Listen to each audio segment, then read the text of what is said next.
You can't, open the government, we'll negotiate with you. Really? Who believes that? This is Bernie Sanders, and you can sense he's talking about how the Democrats might lose some leverage here.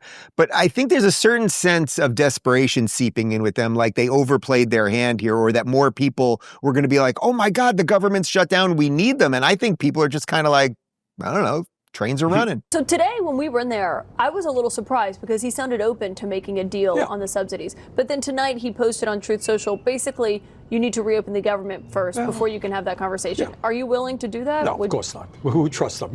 Look, they have had months and months to negotiate, and they have chosen not to. The Speaker of the House has said to his members, you don't even have to come back to Washington, D.C. before any Democrat, sane Democrat, would agree to anything. It has to be explicit, written down, cross their fingers, and so forth and so on. You can't, open the government, we'll negotiate with you. Really? Who believes that? I don't think many So people. if you got a written commitment from the White House on negotiating, then... Not on what the deal is. What are you going to do? On the subsidies. Of course. What is it going to be, for 2 weeks extension? In my view, it should be permanent. Until we can move to, in my view, a Medicare for all healthcare system and do what every other major country on earth does, and that is guarantee healthcare to all people. Robert Costa of CBS News said tonight that Senator Susan Collins was circulating some bipartisan plan about extending the subsidies and addressing that once the government is reopened. Of course, once the government is reopened. You don't seem to think that's enough.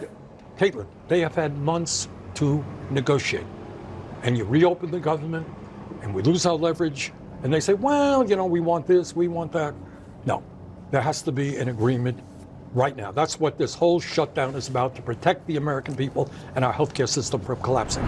Guys, it's time to strut into the bedroom like your junk just got a VIP invite to the party. Blue Chew's chewable tablets are a motivational coach for your man parts, giving you harder, stronger, longer-lasting edge like you're downstairs just chugged a protein shake and hit the weights. When you pop a Blue Chew tablet, your confidence will be so high that your shadow will call you Big Papa. It's not just sex. It's like your pelvis is auditioning for an action movie called The Boner Identity. Guys, this just isn't about performance. It's cementing your third legacy. Emphasis on leg. Who wrote this?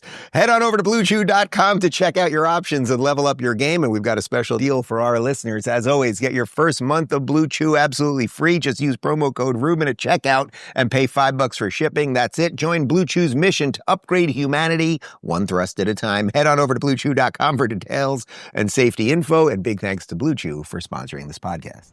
Spencer, it seems like a real overplay of his hand right there, because I don't think anyone really cares. What do you think? Well, I mean, I didn't know that you were showing clips from He-Man. Is that where the Crypt Keeper comes from?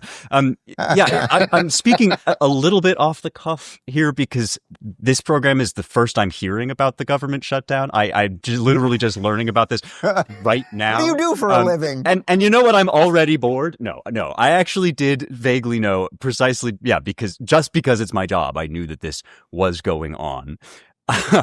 I think that what Shermichael said is really important. I want to go back to this for a second. You pointed out that our Congress is consummately feckless. They have not a single feck. And when people ask me what worries me about the health of our republic, it's this. Whenever somebody says, oh, Donald Trump has taken the law into his own hands, he's overstepping his boundaries, et cetera, 1% of the time, I'm vaguely concerned about that. 99% of the time, the answer is, this is a problem that Congress has declined to solve. And the budget is the kind of ultimate example of that. I think that this is another area, though, where the Democrats are very much in hock to their radical base. I mean, we've talked before about this on Israel-Palestine, that the crazies are kind of running the show.